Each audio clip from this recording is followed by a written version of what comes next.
एक बार फिर हम आप सभी के लिए एक नई वैकेंसी के बारे में जानकारी लेकर आए हैं।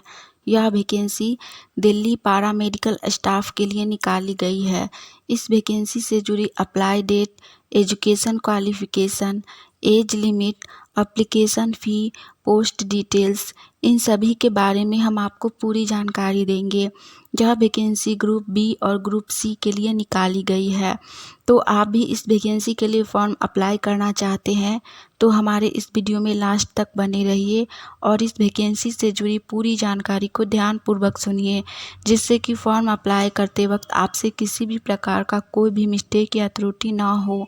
चलिए जानते हैं इस वैकेंसी से जुड़ी पूरी जानकारी विस्तार में। सबसे पहले हम लोग जानेंगे इस वैकेंसी से जुड़ी अप्लाई डेट के बारे में। तो इस वैकेंसी के लिए अप्लाई स्टार्ट हो चुका है 5 अक्टूबर 2023 से ही, और इसका लास्ट अप्लाई डेट है 25 अक्टूबर 2023। फॉर्म ऑनलाइन के माध्यम से भरा जाएगा। इसका पेमेंट आप 26 अक्टूबर 2023 तक कर सकते हैं। जिनको भी फॉर्म भरना है वो लोग 5 अक्टूबर से लेकर 25 अक्टूबर के बीच में कभी भी इस वैकेंसी के लिए फॉर्म अप्लाई कर सकते हैं। यह वैकेंसी बहुत ही अच्छी है, इसीलिए आप लोग इस वैकेंसी के लिए फॉर्म अप्लाई ज़रूर कीजिए। और इसके लिए शैक्षणिक योग्यता भी बहुत ही कम रखी गई है। शैक्षणिक योग्यता से जुड़ी जानकारी हम आपको आगे बताएंगे। इसके बाद हम लोग जानेंगे इस वैकेंसी से जुड़ी एप्लीकेशन फ़ी यानी कि आवेदन शुल्क के बारे में। दिल्ली पैरामेडिकल स्टाफ रिक्रूटमेंट 2023 के लिए आवेदन करने के लिए आवेदकों को आवेदन शुल्क भी देना होगा। इसके तहत अलग अलग वर्गों के लिए अलग अलग आवेदन शुल्क रखे गए हैं। इस वैकेंसी के तहत कुछ जाति वर्ग को आवेदन शुल्क में छूट भी दिया गया है। सबसे पहले हम लोग जानेंगे जनरल, ईबीसी और ओबीसी के बारे में। जनरल, ईडब्ल्यूएस और ओबीसी कैटेगरी के लिए एप्लीकेशन फ़ी 600 रुपया रखा गया है। एससी, एसटी, फीमेल और एक्स अटेम्प्ट कैटेगरी के लिए एप्लीकेशन फ़ी 0 बैलेंस रखा गया है। तो इसलिए आप लोग इस वैकेंसी के लिए फॉर्म ज़रूर भरिए। साथ ही यह फॉर्म के लिए पेमेंट भी ऑनलाइन के माध्यम से भी किया जाएगा। आप लोग गूगल पे, यूपीआई या फिर नेट बैंकिंग के माध्यम से इसका पेमेंट कर सकते हैं। इसके बाद हम लोग जानेंगे इस वैकेंसी से जुड़ी एज लिमिट यानी कि उम्र सीमा के बारे में। तो इसमें बहुत सारा पोस्ट रखा गया है, उसी के अकॉर्डिंग सभी पोस्ट के लिए एज लिमिट भी अलग अलग रखा गया है। पहला पोस्ट है फैमिली वेलफेयर एक्सटेंशन एजुकेटर। इसके लिए एज लिमिट 18 वर्ष से लेकर 25 वर्ष रखा गया है, यानी कि मिनिमम एज 18 वर्ष और मैक्सिमम एज 25 वर्ष रखा गया है। दूसरा पोस्ट है कंप्यूटर के लिए। इसके लिए भी सेम है 18 से 25 वर्ष। उसके बाद पोस्ट है ईसीजी टेक्नीशियन के लिए। इसके लिए एज लिमिट 20 वर्ष से लेकर 25 वर्ष रखा गया है, यानी कि मिनिमम एज 20 वर्ष और मैक्सिमम एज 25 वर्ष रखा गया है। नेक्स्ट पोस्ट है मेडिकल लैब टेक्नोलॉजिस्ट के लिए। इसके लिए भी मिनिमम एज 18 वर्ष है और मैक्सिमम एज 30 वर्ष रखा गया है। उसके बाद पोस्ट है पैरामेडिक्स। इसके लिए भी एज लिमिट 18 से 25 वर्ष रखा गया है। उसके बाद पोस्ट है नर्सिंग अटेंडेंट। इसके लिए एज लिमिट 18 वर्ष से लेकर 27 वर्ष रखा गया है।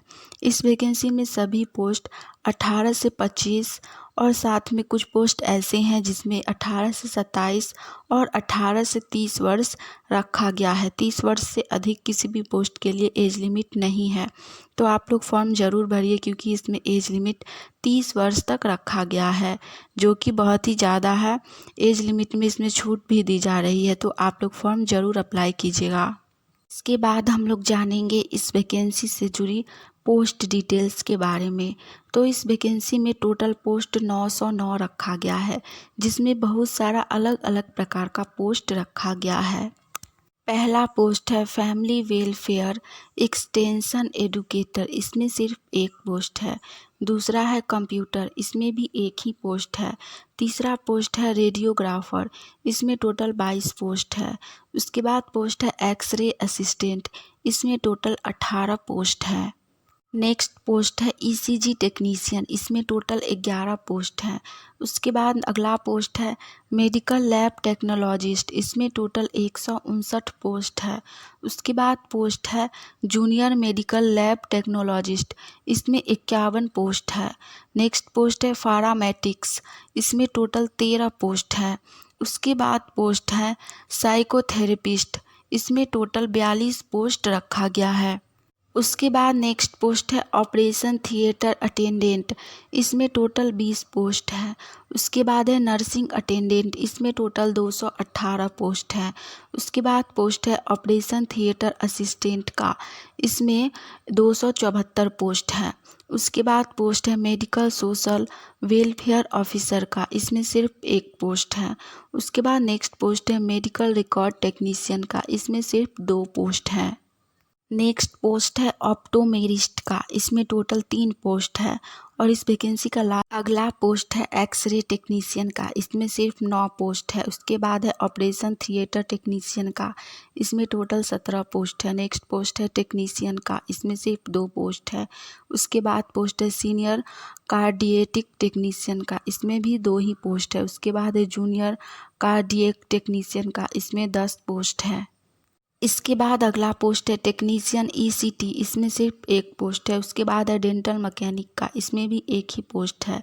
उसके बाद है केयर टेकर का, इसमें सिर्फ 2 पोस्ट है। नेक्स्ट पोस्ट है चेयर साइड असिस्टेंट का, इसमें भी 2 ही पोस्ट है। उसके बाद है रिसेप्शनिस्ट ग्रुप सी के लिए, इसमें भी 2 ही पोस्ट है। इसके बाद पोस्ट है जूनियर फोटोग्राफर का, इसमें सिर्फ 1 पोस्ट है। उसके बाद है ड्रेसर का, इसमें टोटल 9 पोस्ट है। उसके बाद है साइकोलॉजिस्ट का, इसमें सिर्फ 1 पोस्ट है। उसके बाद पोस्ट है technical assistant in dental surgery का, इसमें भी सिर्फ 1 पोस्ट है। उसके बाद पोस्ट है टेक्नीशियन ईईजी ईएमजी एनसीबी के लिए, इसमें 2 पोस्ट है। उसके बाद है लाइब्रेरी क्लर्क का, इसमें सिर्फ 1 पोस्ट है।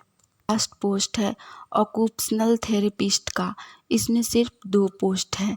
इन सभी पोस्ट को मिलाकर इस वैकेंसी में टोटल 909 पोस्ट रखा गया है, जिसमें बहुत सारा पोस्ट का ऑप्शन है। आप इसमें से किसी भी पोस्ट के लिए फॉर्म अप्लाई कर सकते हैं। तो आप लोग इस वैकेंसी के लिए फॉर्म अप्लाई ज़रूर कीजिएगा। इस वैकेंसी में शैक्षणिक योग्यता बहुत ही कम रखी गई है। आगे हम लोग जानेंगे इस वैकेंसी से जुड़ी शैक्षणिक योग्यता यानी कि एजुकेशन क्वालिफिकेशन के बारे में। आप लोगों ने देखा इसमें अलग अलग पोस्ट है, उसी के अकॉर्डिंग सभी पोस्ट के लिए शैक्षणिक योग्यता भी अलग अलग रखी गई है। तो सबसे पहला post family welfare extension educator का, इसके लिए master degree in social science, social work, social psychology, social anthropology रखी गई है। दूसरा है कंप्यूटर का, इसके लिए डिग्री रखा गया है यानी कि मैथमेटिक्स या फिर एस्थेटिक्स सब्जेक्ट होना चाहिए डिग्री में, तो आप लोग फॉर्म अप्लाई कर सकते हैं।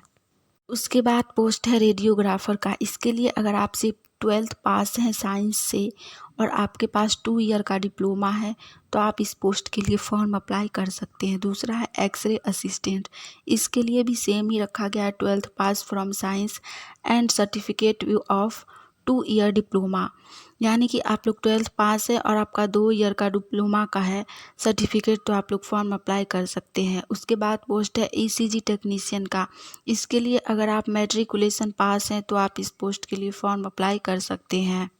इसके बाद है मेडिकल लैब टेक्नोलॉजिस्ट का, इसके लिए आपको bachelor degree in medical laboratory science से होना ज़रूरी है, तो ही आप लोग फॉर्म अप्लाई कर सकते हैं। साथ में आप लोगों का 2 ईयर का होना चाहिए एक्सपीरियंस मेडिकल लेबोरेटरी टेक्नोलॉजिस्ट से, तो ही आप इस पोस्ट के लिए फॉर्म अप्लाई कर सकते हैं। हमने इस वैकेंसी से जुड़ी सारी जानकारी दे दी है। आप लोग फॉर्म अप्लाई करते वक्त जिस भी पोस्ट के लिए फॉर्म अप्लाई कीजिएगा उसका एजुकेशन क्वालिफिकेशन के बारे में एक बार अच्छे से जानकारी पढ़ लीजिएगा। अगर आपको यह जानकारी अच्छी लगी हो तो वीडियो को लाइक कीजिएगा। आने वाली ऑनलाइन या ऑफलाइन सभी प्रकार की वैकेंसी की जानकारी अगर सबसे पहले चाहते हैं तो आप लोगों का अपना channel India number 1 GK GS को सब्सक्राइब करके नोटिफिकेशन ऑन कर लीजिए